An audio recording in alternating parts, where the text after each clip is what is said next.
In the Bengali song Kichu Kichu Kalta, what's left unsaid is actually way more powerful than anything spoken out loud. Today, we're going to dive into this really beautiful, poetic piece to unpack the emotional world it paints, a world filled with silence, memory, and just a whole lot of feeling. Right from the start, the song hits you with this incredible image.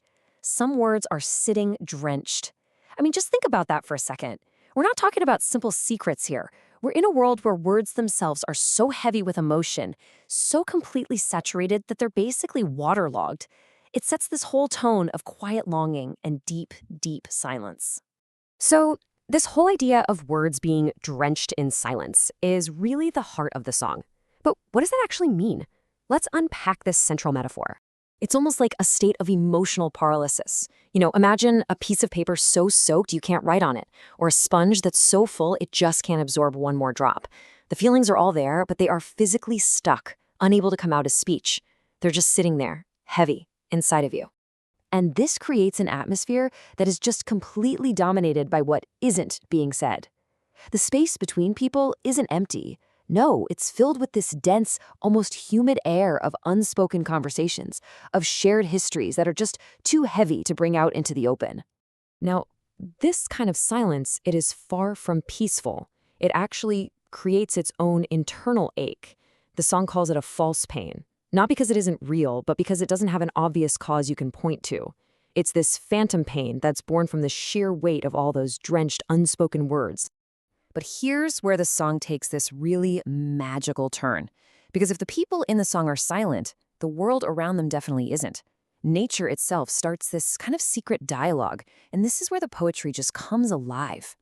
So the song asks this really important question, and the answer it gives is beautiful, almost mystical. Nature becomes the voice for the voiceless. The natural world literally steps in to say what the human heart can't. So these elements you see here, they are way more than just a scenic backdrop. In this song, they become active characters. The sky, the wind, the rain, each one plays a part in this secret conversation, translating human feelings into the language of the natural world. And notice how differently nature communicates here. The sky is pretty direct. It sings a song of rain, which is a really clear expression of sadness. But the wind? Oh, the wind is more complicated. It shows indignation or sulks. It's this feeling of abhiman, which isn't just anger. It's this mix of hurt, pride, and longing that perfectly mirrors a really complex human emotion. And this line just brilliantly shows off the song's surrealism. In this world, fallen leaves rejoin the branch, defying gravity, defying the laws of nature. It's an impossible image, right? But it so powerfully represents this deep, deep desire to reverse loss, to mend what's been broken, to basically turn back time. Okay, so after painting this huge cosmic picture of nature speaking for the heart, the song grounds us again in some very specific, very human experiences. It zooms in from the universal to the intensely personal. And this shift is so important. We go from the sky, the wind, and the trees to the little, intimate things from a personal history, the small objects that hold this immense emotional weight. What's so fascinating here is how things you can't even touch are given physical form.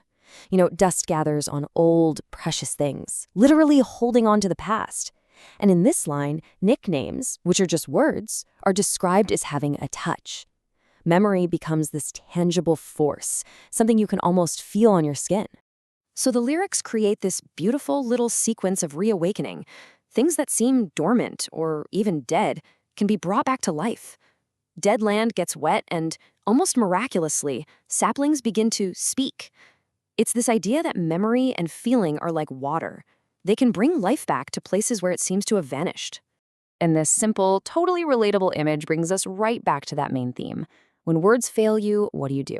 Sometimes you just doodle your feelings on a wall. It's a perfect metaphor for expressing our inner worlds when we can't actually speak them out loud.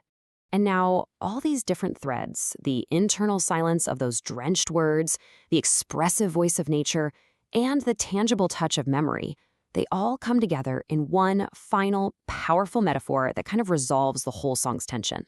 This is it. This is the song's ultimate, breathtaking conclusion. All those unspoken feelings, those words just sitting there, drenched in silence, they are finally communicated. not by a voice, but by the wind, which gathers them all up and sends them out like a silent letter.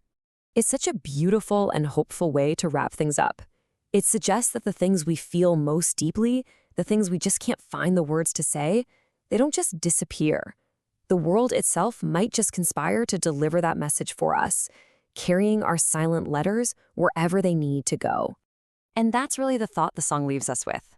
It's an invitation to listen more closely to the world around us. To the sound of the rain, the hesitation of the wind, the story told by dust on an old photograph. What silent letters are being carried on the air all around us, just waiting to be read?